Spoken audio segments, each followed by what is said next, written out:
Genesis, chapter 41. A full 2 years later, Pharaoh had a dream that he was standing beside the river Nile. He saw 7 cows coming up from the river. They looked well-fed and healthy as they grazed among the reeds. Then he saw another 7 cows that came up behind them. They looked ugly and skinny as they stood beside the other cows on the bank of the Nile. Then the ugly, skinny cows ate the well-fed, healthy cows. Then Pharaoh woke up. Pharaoh fell asleep again and had a second dream. 7 heads of grain were growing on one stalk, ripe and healthy. Then 7 heads of grain grew up after them, thin and dried by the east wind. The 7 thin and dried heads of grain swallowed up the ripe and healthy ones. Then Pharaoh woke up and realized he'd been dreaming.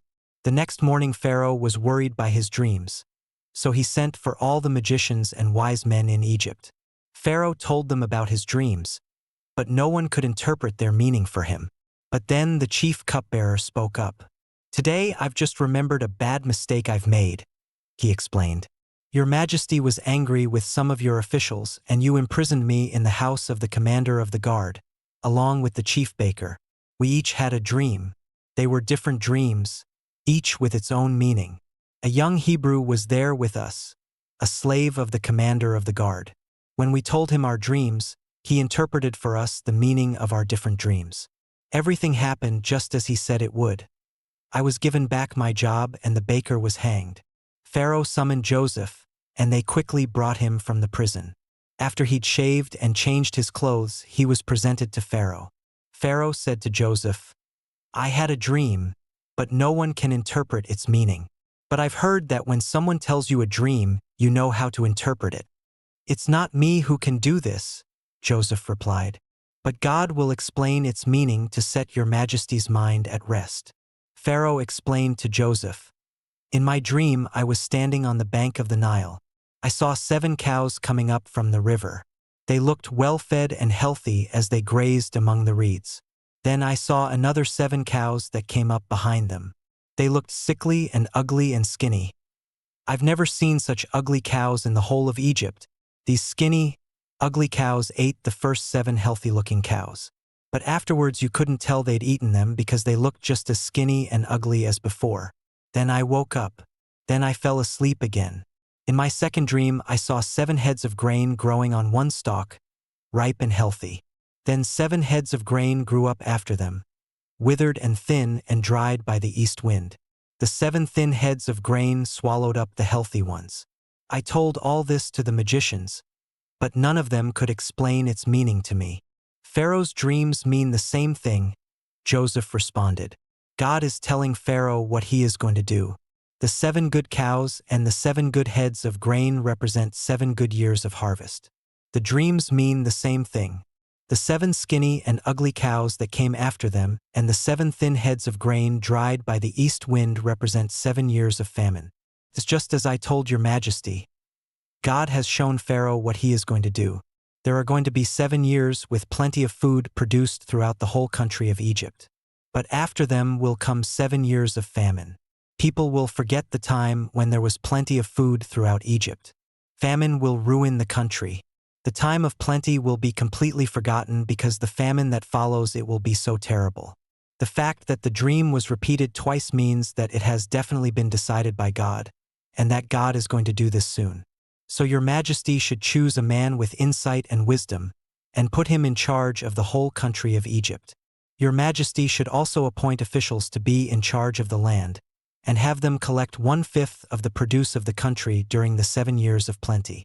They should collect all the food during the good years that are soon coming, and store the grain under Pharaoh's authority, keeping it under guard to provide food for the towns. This will be a food reserve for the country during the 7 years of famine, so that the people won't die of starvation." Pharaoh and all his officials thought Joseph's proposal was a good idea. So Pharaoh asked them, "Where can we find a man like this who has the Spirit of God in him?" Then Pharaoh spoke to Joseph, telling him, "Since God has revealed to you all this, and there's no one like you with such insight and wisdom, you will be in charge of all my affairs, and all my people will obey your orders. Only I with my status as king will be greater than you." Then Pharaoh said to Joseph, "Look, I'm putting you in charge of the whole country of Egypt." Pharaoh took off his signet ring from his finger and put it on Joseph's finger. He dressed him in fine linen clothes and placed a golden chain around his neck. He had Joseph ride in the chariot designated for his second-in-command while his attendants went ahead, shouting, "Bow down!" This is how Pharaoh gave Joseph authority over all of Egypt.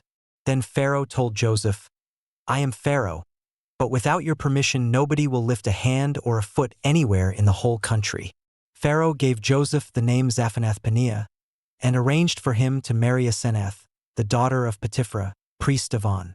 This is how Joseph rose to power over the whole of Egypt. Joseph was 30 when he started working for Pharaoh, king of Egypt. After he had left Pharaoh, Joseph traveled on an inspection tour throughout Egypt. During the 7 years of good harvests, the land produced plenty of food. He collected all the food during the 7 good years, and he stored the grain produced in the local fields in each town. Joseph piled up so much grain that it was like the sand of the seashore. Eventually, he stopped keeping records because there was just so much. It was during this time, before the years of famine came, that Joseph had 2 sons by Asenath, the daughter of Potiphar, priest of On.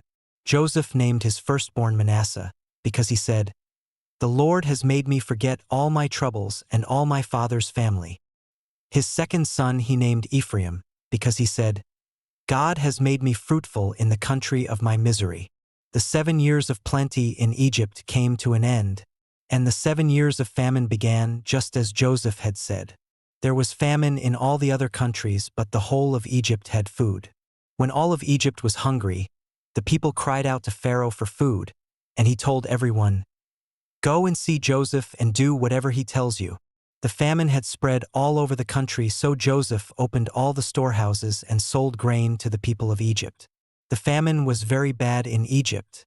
In fact, the famine was very bad everywhere, so people from other countries all around came to Egypt to buy grain from Joseph.